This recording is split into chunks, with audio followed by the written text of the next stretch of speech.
Alors la maladie cœliaque, qu'est-ce que c'est? La maladie cœliaque est en fait une destruction des villosités de la paroi intestinale qui sont causées notamment par l'absorption de gluten. Le gluten, qui est une protéine du blé qui a été génétiquement modifiée pendant la révolution industrielle et alimentaire, permettant à cette molécule de devenir plus élastique, plus malléable et beaucoup plus facile à produire en masse. Que sont ces villosités justement? Ce sont des petits replis sur la paroi intestinale qui permettent notamment d'absorber les vitamines, les minéraux et les éléments contenus dans notre alimentation, mais sert aussi à filtrer les mauvais éléments qui sont présents dans cette même alimentation. Le problème, c'est que chez le malade cœliaque, dû à l'absorption de gluten, on assistera à une atrophie de ces villosités pour arriver à une paroi complètement plane de l'intestin, ce qui va entraîner justement une perméabilité totale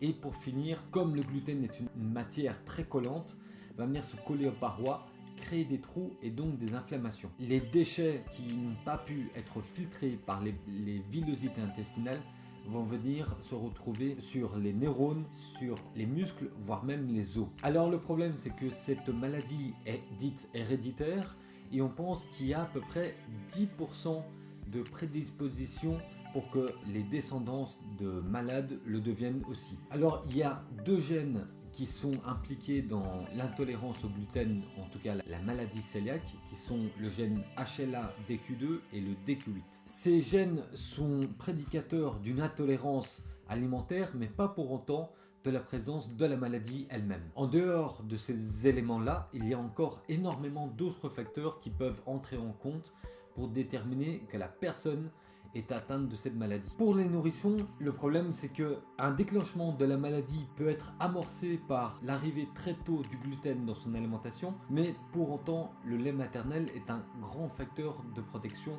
contre la maladie. Alors la maladie cœliaque peut être la cause de nombreux soucis de santé, comme des grosses fatigues, voire très grosses fatigues, des douleurs abdominales dues à l'inflammation de l'intestin grêle, des gaz, des ballonnements, des constipations. Vous avez aussi l'intestin endommagé qui peut être la cause d'une intolérance au lactose. Et vous aurez avec cette maladie les symptômes proches de la maladie du côlon irritable. Et bien sûr, et non des moindres, certains types de cancers peuvent apparaître, comme notamment un cancer de l'intestin dû aux inflammations constantes de cette paroi. Alors on peut trouver aussi d'autres symptômes qui sont un peu moins bénins, qui peuvent être quand même pris en compte, qui sont justement une malabsorption, qui se traduira par exemple par une malabsorption de certaines vitamines, comme la A, la D, la E et la K, un amaigrissement, de la dénutrition et une perte de croissance, surtout chez l'enfant, de l'anémie qui sera la résultante d'une carence en fer et en vitamine B12, déficit de certains facteurs de coagulation, une baisse de concentration sanguine en protéines, un déficit en calcium, magnésium et zinc et une diminution de la concentration sanguine en cholestérol. Des diagnostics existent pour repérer la maladie, si vous êtes atteint de la maladie ou pas. On peut déceler la maladie plus ou moins facilement s'il y a des signes cliniques distinctifs. S'il n'y en a pas, le dépistage de la maladie sera beaucoup plus dur. Bien sûr, le dépistage se fera en 3 parties, qui sera premier point la sérologie, une histologie et le tout accompagné d'une diète sans gluten. Alors maintenant, il y a une possibilité pour peut-être pas éradiquer la maladie, mais en tout cas permettre aux patients, aux malades de vivre de la meilleure façon qui soit, en éliminant tout d'abord et principalement toute source de gluten dans son alimentation et réadapter son alimentation en enlevant celui-ci totalement, car le problème c'est que actuellement, le gluten est partout. Il est même là où vous ne le soupçonnerez pas. Le malade devra faire le choix d'abandonner certains aliments qui peut-être il adore parce que leur composante est le gluten et lui et seulement lui. Car il n'est pas possible à produire avec d'autres céréales ou même avec des simili. Alors je vous en parle aujourd'hui parce que je suis moi-même peut-être pas un malade cœliaque, mais en tout cas j'ai eu pendant très longtemps les symptômes de la maladie, qui sont justement des ballonnements, des gaz, des constipations, des douleurs intestinales qui m'ont littéralement pourri mon adolescence, car j'ai dû vivre avec une gêne constante qui m'a troublé dans tous les aspects de ma vie, en tout cas surtout en public, car quand j'étais seul, ça allait plus ou moins, mais c'était quand même pénible.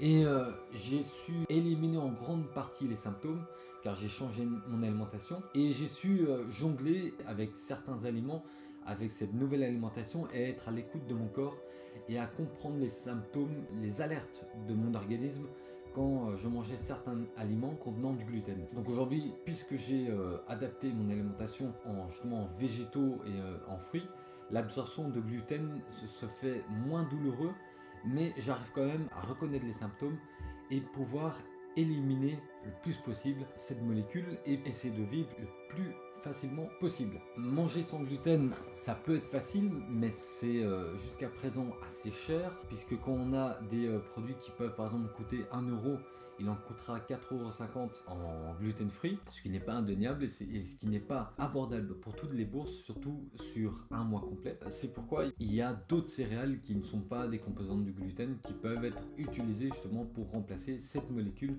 si dangereuse à notre organisme. Même chose dans les restaurants, manger sans gluten n'est pas simple, tous les restaurants ne le font pas. Il y a la possibilité, si bien sûr les personnes le veulent, de manger des plats végétariens, mais là non plus ce n'est pas aussi facile, mis à part dans certains restaurants de cultures différentes, car il y a énormément de composantes végétariennes, comme par exemple chez les Asiatiques, dans les restaurants libanais par exemple, beaucoup de restaurants du Maghreb. Mais sinon, c'est tout un calcul, tout un système de jonglage qu'il faut s'habituer à faire pour essayer de pouvoir éliminer le gluten de son alimentation et de reconnaître le plus facilement possible, s'en éloigner le plus possible les produits contenant cette molécule. Voilà, cette vidéo est terminée.